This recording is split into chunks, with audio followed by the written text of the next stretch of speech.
बेताल पच्चीसी 25 कथाओं से युक्त एक ग्रंथ है।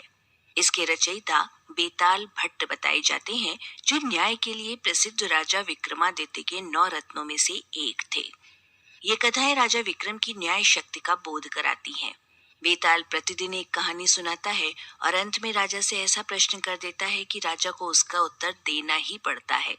उसने शर्त लगा रखी थी कि अगर राजा बोलेगा तो वो उससे रूठकर फिर से पेड़ पर जा लटकेगा, लेकिन ये जानते हुए भी सवाल सामने आने पर राजा से चुप नहीं रहा जाता।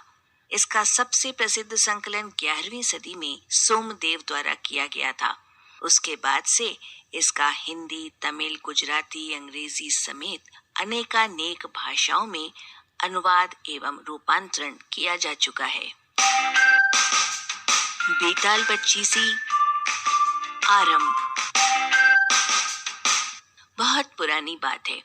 धारा नगरी में गंधर्व सेन नाम के एक राजा राज करते थे। उनकी 4 रानियां थीं। उनके 6 लड़के थे, जो सब के सब बड़े ही चतुर और बलवान थे। संयोग से एक दिन राजा की मृत्यु हो गई और उनकी जगह उनका बड़ा बेटा शंख गद्दी पर बैठा।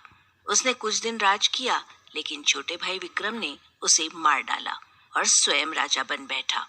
उसका राज्य दिनों दिन बढ़ता गया और वो सारे जम्बू द्वीप का राजा बन बैठा। एक दिन उसके मन में आया कि उसे घूमकर सैर करनी चाहिए और जिन देशों के नाम उसने सुने हैं उन्हें देखना चाहिए। सो वो गद्दी अपने छोटे भाई भर्तृहरि को सौंपकर योगी बनकर राज्य से निकल पड़ा। उस नगर में एक ब्राह्मण तपस्या करता था। एक दिन देवता ने प्रसन्न होकर उसे एक फल दिया और कहा कि इसे जो भी खाएगा वो अमर हो जाएगा। ब्राह्मण ने वो फल लाकर अपनी पत्नी को दिया और देवता की बात भी बता दी। ब्राह्मणी बोली, हम अमर होकर क्या करेंगे, हमेशा भीख मांगते रहेंगे, इससे तो मरना ही अच्छा है। तुम इस फल को ले जाकर राजा को दे आओ और बदले में कुछ धन ले आओ। ये सुनकर ब्राह्मण फल लेकर राजा भर्तृहरि के पास गया और सारा हाल कह सुनाया। भर्तृहरि ने वो फल ले लिया और ब्राह्मण को 1 लाख रुपए देकर विदा किया। भर्तृहरि अपनी एक रानी को बहुत चाहता था। उसने महल में जाकर वो फल उसी को दे दिया। रानी की मित्रता शहर कोतवाल से थी। उसने वो फल कोतवाल को दे दिया। कोतवाल एक वैश्या के पास जाया करता था। वो उस फल को वैश्या को दे आया। वैश्या ने सोचा कि ये फल तो राजा को खाना चाहिए। वो उसे लेकर राजा भर्तृहरि के पास गई और उसे दे दिया। भर्तृहरि ने उसे बहुत सा धन दिया, लेकिन जब उसने फल को अच्छी तरह देखा तो पहचान गया। उसे बड़ी चोट लगी, पर उसने किसी से कुछ नहीं कहा।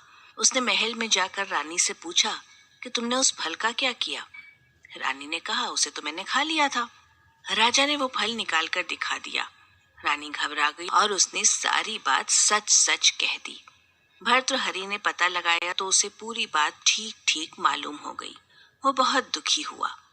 उसने सोचा, ये दुनिया माया जाल है, इसमें अपना कोई नहीं। वो फल लेकर बाहर आया और उसे धुलवा कर स्वयं खा लिया। फिर राजपाट छोड़कर योगी का भेष बनाकर जंगल में तपस्या करने चला गया। भर्तृहरि के जंगल में चले जाने के बाद विक्रम की गद्दी सूनी हो गई। जब राजा इंद्र को ये समाचार मिला तो उन्होंने एक देव को धारा नगरी की रखवाली के लिए भेज दिया। वो रात दिन वहीं रहने लगा। भर्तृहरि के राजपाट छोड़कर वन में चले जाने की बात विक्रम को मालूम हुई तो वो लौटकर अपने देश आया। आधी रात का समय था। जब वो नगर में घुसने लगा तो देव ने उसे रोका। राजा ने कहा, मैं विक्रम हूँ, ये मेरा राज है, तुम रोकने वाले कौन होते हो? देव बोला, मुझे राजा इंद्र ने इस नगर की चौकसी के लिए भेजा है। तुम सच्चे विक्रम हो तो आओ, पहले मुझसे लड़ो। दोनों में लड़ाई हुई। जरा सी ही देर में राजा ने देव को पछाड़ दिया। तब देव बोला, हे राजन, तुमने मुझे हरा दिया, मैं तुम्हें जीवन दान देता हूँ। इसके बाद देव ने कहा, राजन, एक नगर और एक नक्षत्र में तुम 3 आदमी पैदा हुए थे। तुमने राजा के घर जन्म लिया, दूसरे ने तेली के और तीसरे ने कुम्हार के। तुम यहाँ का राज करते हो। तेली पाताल का राज करता था। कुम्हार ने योग साध कर तेली को मारकर शमशान में पिशाच बनाकर सिरस के पेड़ पर लटका दिया है। अब वो तुम्हें मारने की फिराक में है, उससे सावधान रहना। इतना कहकर देव चला गया और राजा महल में आ गया। राजा को वापस आया देखकर सबको बड़ी खुशी हुई। नगर में आनंद मनाया गया। राजा फिर से राज करने लगा। एक दिन की बात है कि शांतिशील नाम का एक योगी राजा के दरबार में आया और उसे एक फल देकर चला गया। राजा को आशंका हुई कि देव ने जिस आदमी को बताया था कहीं ये वही तो नहीं। ये सोचकर उसने फल नहीं खाया, भंडारी को दे दिया। योगी आता और राजा को एक फल दे जाता। संयोग से एक दिन राजा अपना अस्तबल देखने गया। योगी वहीं पहुंचा और फल राजा के हाथ में दे दिया। राजा ने उसे उछाला तो वो हाथ से छूटकर धरती पर गिर गया। उसी समय एक बंदर ने झपटकर उसे उठा लिया और तोड़ डाला। उसमें से एक लाल निकला जिसकी चमक से सबकी आंखें चौंधी आ गईं। राजा को बड़ा अचरज हुआ। उसने योगी से पूछा, आप ये लाल मुझे रोज क्यों दे जाते हैं? योगी ने जवाब दिया, महाराज, राजा, गुरु, ज्योतिषी, वैद्य और बेटी, इनके घर कभी खाली हाथ नहीं जाना चाहिए। राजा ने भंडारी को बुलाकर पुराने सारे फल मंगवाए। तुड़वाने पर सब में से एक एक लाल निकला। इतने लाल देखकर राजा को बड़ा हर्ष हुआ। उसने जौहरी को बुलाकर उनका मूल्य पूछा। जौहरी बोला, महाराज, ये लाल इतने कीमती हैं कि इनका मोल करोड़ों में भी नहीं आंका जा सकता। एक एक लाल एक एक राज्य के बराबर है। ये सुनकर राजा उसे अकेले में ले गया। वहां जाकर योगी ने कहा, महाराज, बात यह है कि गोदावरी नदी के किनारे मसान में मैं एक मंत्र सिद्ध कर रहा हूँ। उसके सिद्ध हो जाने पर मेरा मनोरथ पूरा हो जाएगा। तुम एक रात मेरे पास रहोगे तो मंत्र सिद्ध हो जाएगा। एक दिन रात को हथियार बांधकर तुम अकेले मेरे पास आ जाना। राजा ने कहा, अच्छी बात है।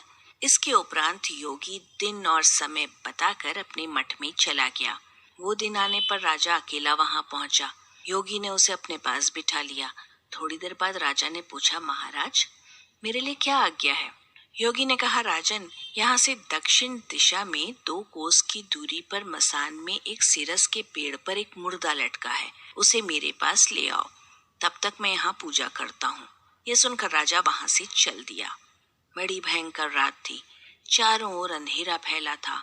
पानी बरस रहा था। भूत प्रेत शोर मचा रहे थे। सांप आकर पैरों में लिपटते थे। लेकिन राजा हिम्मत से आगे बढ़ता गया। जब वो मसान में पहुंचा तो देखता क्या है कि शेर दहाड़ रहे हैं, हाथी चिंघाड़ रहे हैं, भूत प्रेत आदमियों को मार रहे हैं। राजा बेधड़क चलता गया और सिरस के पेड़ के पास पहुंचा। पेड़ जड़ से फुनगी तक आग से दहक रहा था। राजा ने सोचा, हो ना हो ये वही योगी है जिसकी बात देव ने बताई थी। पेड़ पर रस्सी से बंधा मुर्दा लटक रहा था। राजा पेड़ पर चढ़ गया और तलवार से रस्सी काट दी। मुर्दा नीचे गिर पड़ा और दहाड़ मार मार कर रोने लगा। राजा ने नीचे आकर पूछा, तू कौन है? राजा का इतना कहना था कि मुर्दा खिलखिलाकर हंस पड़ा।